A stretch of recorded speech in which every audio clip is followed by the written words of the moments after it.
Assalamualaikum warahmatullahi wabarakatuh.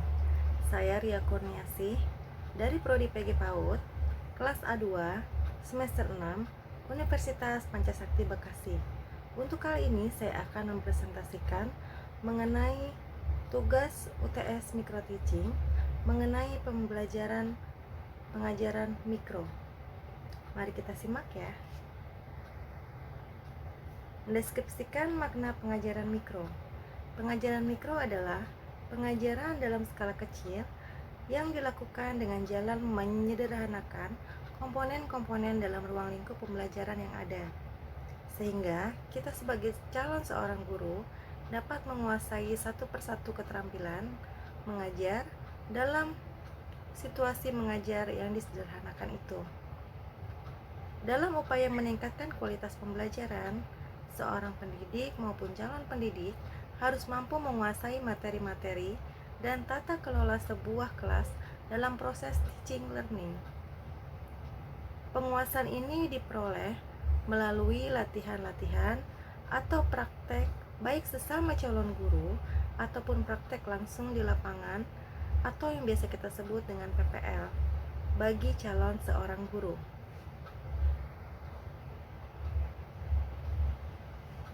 Kegiatan semacam ini dikenal dengan pengajaran mikro, pembelajaran atau pengajaran mikro, yang oleh para pakar dalam memberi pengertian saling berbeda-beda, namun intinya adalah sama. Micro teaching berasal dari dua kata, yaitu mikro yang berarti kecil, terbatas, sempit, dan teaching yang berarti mengajar. Richard N. Jensen pada tahun 1974 mengatakan bahwa micro teaching adalah suatu sistem yang memungkinkan seorang calon guru mengembangkan keterampilannya dalam menerapkan teknik mengajar tertentu. Lain lagi dengan Longin dan Moulton mengartikan sebuah micro teaching adalah sebuah metode latihan penampilan yang dirancang secara jelas dengan jalan mengkoordinasi atau mengisolisasi bagian-bagian komponen dari proses pengajaran. Sebagai seorang calon guru dapat menguasai setiap komponen satu persatu dalam situasi mengajar yang disederhanakan. Stallman mengatakan micro teaching adalah meningkatkan performance yang menyangkut keterampilan dalam mengajar atau latihan mengelola interaksi belajar mengajar.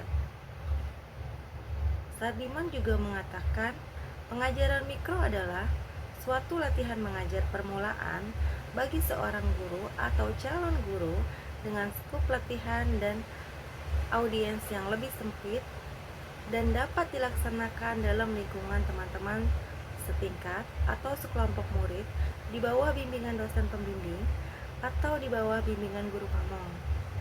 Jadi, pengajaran mikro berarti suatu kegiatan mengajar yang dilakukan dengan cara menyederhanakan atau segalanya lebih dikecilkan lagi.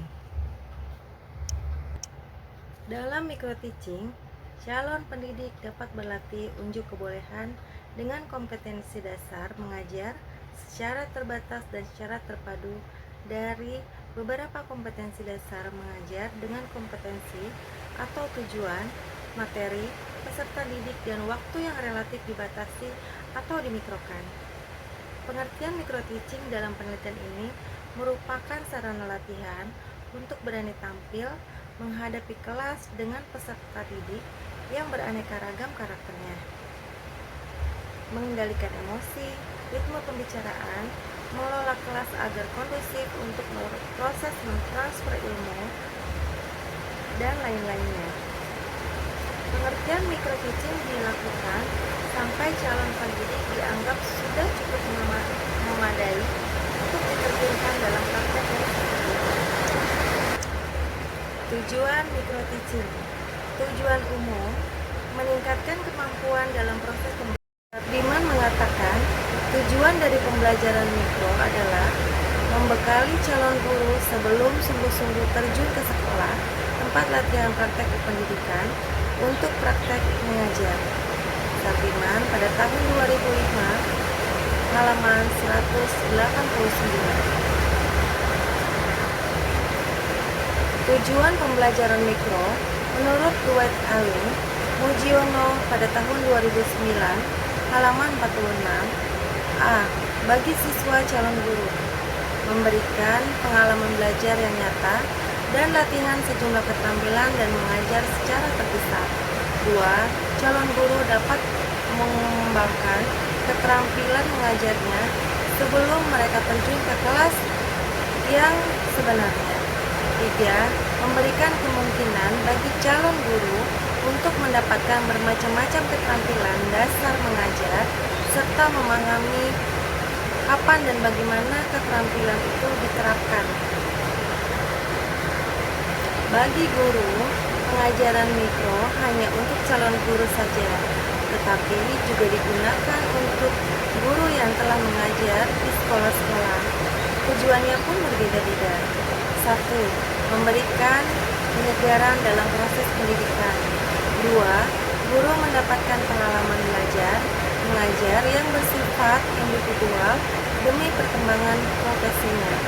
3. Mengembangkan sikap terbuka bagi guru terhadap pembaharuan yang berlangsung di peranata pendidikan.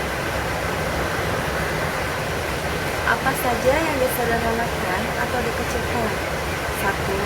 Jumlah murid 5-10 orang.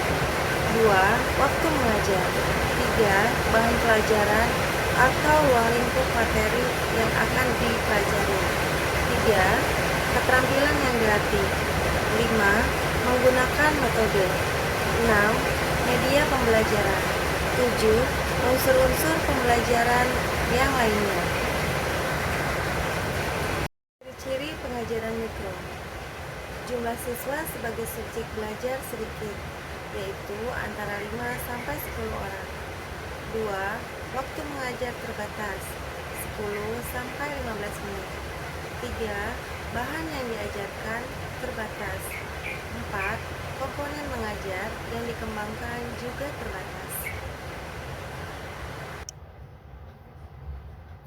Metode-metode pembelajaran yang dapat digunakan antara lain metode bercerita, metode eksperimen, metode demonstrasi, metode bercakap-cakap, metode bermain peran, metode tanya jawab, dan juga metode karya wisata.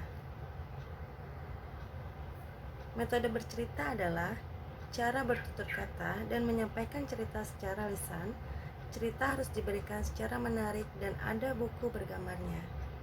2. Metode eksperimen. Metode ini adalah cara penyajian pembelajaran dengan suatu percobaan, mengalami dan membuktikan sendiri apa yang dipelajari, serta siswa dapat menarik suatu kesimpulan dari proses yang dialaminya. 3. Metode demonstrasi digunakan untuk menunjukkan atau memeragakan cara untuk membuat atau melakukan sesuatu. Metode bermain peran. Metode ini adalah salah satu bentuk permainan pendidikan yang digunakan untuk menjelaskan perasaan, sikap, tingkah laku, dan nilai dengan tujuan atau menghayati perasaan, sudut pandang, dan cara berpikir orang lain. 5. Metode tanya jawab. Metode tanya jawab ini anak-anak dirangsang agar mau bertanya dan menjawab pertanyaan. 6. Bercakap-cakap dapat dilakukan dalam bentuk tanya jawab antara anak dengan pendidik atau antara anak satu dengan antara anak yang lainnya. 7. Metode karya wisata. Metode karya wisata yaitu metode yang dilakukan dengan mengajak anak-anak mengunjungi tempat tertentu yang sesuai dengan tema yang akan diberikan. Beberapa pendekatan yang ada di Indonesia diantaranya adalah pendekatan kelompok, kemudian BCCT yang lebih banyak dikenal dengan sentra, ada juga pendekatan lainnya, Montessori, Reggio Emilia, High Scope, Bank Street, Creative Curriculum, Project Base, yang bisa dijelaskan sebagai berikut.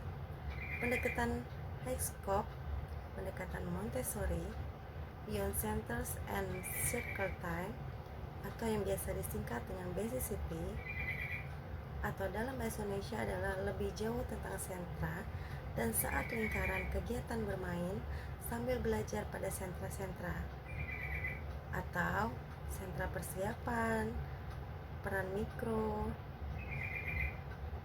peran makro, balok, imtak, seni, dan sentra dari bahan alam. Pendekatan yang sering kali saya kembangkan adalah metode tanya jawab, karena dengan metode ini merangsang anak-anak agar mau aktif bertanya dan juga aktif dalam menjawab pertanyaan yang ada. Juga dapat meningkatkan rasa percaya diri mereka terhadap apa yang mereka jawab, juga apa yang mereka tanyakan. Dengan demikian, untuk presentasi kali ini, saya ucapkan terima kasih.